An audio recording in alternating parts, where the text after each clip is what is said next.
के पाठक चले गए, लेकिन शिक्षा विभाग में अपनी छाप कहीं न कहीं छोड़ गए। जब थे तब बीपीएससी की ओर से चयनित घोषित शिक्षकों की नौकरी रोकी गई और अब कोर्ट के फैसले के कारण काम आगे बढ़ाना पड़ा तो नया कागज मांगकर हंगामे की जमीन तैयार करा दी। बिहार लोक सेवा आयोग से नौकरी के लिए चयनित होने के बाद भी खेला हो जाता है। बीपीएससी टीआरई 1 की परीक्षा में चयनित शिक्षकों के साथ तो ऐसा जरूर हुआ है। इस परीक्षा के मुख्य परिणाम में सफल रहे जिन प्रमाण पत्र वाले शिक्षकों को नियुक्ति पत्र दे दिया गया, उसी प्रमाण पत्र वालों को पूरक परिणाम जारी होने के बाद नियुक्ति पत्र से ठीक पहले अवैध बता दिया गया। जिला आवंटन किए जाने के बाद भी नियुक्ति नहीं दी गई। अमर उजाला ने तब भी इस पर सवाल उठाया था। तब शिक्षा विभाग की कमान विवादित आईएएस अधिकारी के पाठक के पास थी। अभ्यर्थियों को कोई राहत नहीं मिली।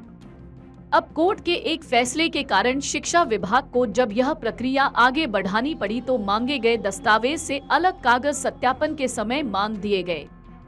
फिर मामला लटकाने की कोशिश दिख रही है। आइए आपको बताते हैं क्या है मामला और अब क्यों हंगामा होने वाला है। बिहार के मुख्यमंत्री नीतीश कुमार लगातार नौकरियां देने की बात कर रहे हैं। शिक्षा में सुधार के लिए विभाग के मौजूदा अपर मुख्य सचिव एस सिद्धार्थ भी लगातार जमीन पर काम कर रहे हैं, लेकिन इसी के साथ शिक्षा विभाग में मनमानी का भी रवैया सामने आ रहा है। शिक्षा विभाग के प्राथमिक शिक्षा निदेशक पंकज कुमार की ओर से पिछली बार एक विज्ञापन जारी किया गया था, जिसमें टीआरई 1 के तहत बीपीएससी की ओर से प्रकाशित परीक्षाफल में अनुशंसित विद्यालय अध्यापकों के दस्तावेज सत्यापन की तारीख 10 फरवरी 2025 निर्धारित की गई थी। सोमवार 10 फरवरी की सुबह ही विकास भवन में इन सफल परीक्षार्थियों ने पहुंचकर इंतजार करना शुरू किया। जो कागजात मांगे गए थे सारे लेकर पहुंचे थे, लेकिन अंदर जाते ही इनसे एक ऐसे कागज की मांग की गई कि सभी का गला सूखने लगा।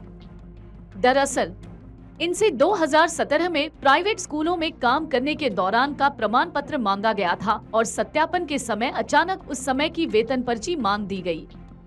कुछ बड़े चुनिंदा प्राइवेट स्कूलों को छोड़ दे तो कहीं भी वेतन पर्ची यानी सैलरी स्लिप के साथ भुगतान नहीं होता है। सरकार वेतन पर्ची की गारंटी अभी के स्कूलों में भी नहीं ले सकती है और इन चयनित परीक्षार्थियों से 2017 और उससे पहले की वेतन पर्ची मांग दी गई है। इस कारण विकास भवन में तनाव की स्थिति है। कहीं सब्र न टूट जाए, यह देखने के लिए मीडिया कर्मी भी जुटने लगे हैं। विज्ञापन में शिक्षा विभाग ने साफ स्वीकार किया कि सर्वोच्च न्यायालय में पुनर्विचार याचिका पर 10 दिसंबर 2024 को पारित आदेश में दूरस्थ शिक्षा के माध्यम से प्राथमिक शिक्षा में 18 महीने की in service training diploma DELED धारण करने वाले अभ्यर्थियों की पात्रता को मान्य किया गया है। सर्वोच्च न्यायालय का फैसला दिसंबर में पूरे 2 महीने पहले आया था। वैसे देखा जाए तो बीपीएससी टीआरई 1 के विज्ञापन के समय भी इसे मान्य रखा गया था और इसी आधार पर इन्हें चयनित सूची में रखते हुए ऐसे अभ्यर्थियों का जिला आवंटित तक हो चुका था। प्रमाण पत्र सत्यापन के समय अचानक ऐसे अभ्यर्थियों को छांटकर किनारे कर दिया गया था। अब जब सुप्रीम कोर्ट के फैसले के बाद इन्हें DELED प्रशिक्षण प्रमाण पत्र और सेवा में होने से संबंधित विद्यालय प्रधान के प्रमाण पत्र के साथ 10 फरवरी को बुलाया गया तो दस्तावेज सत्यापन के कक्ष में नई मांग रख दी गई।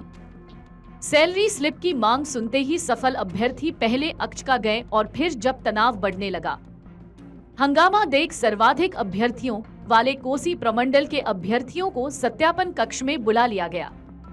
अंदर की जानकारी किसी को नहीं दी जा रही है, मीडिया को दूर हटाया जा रहा है।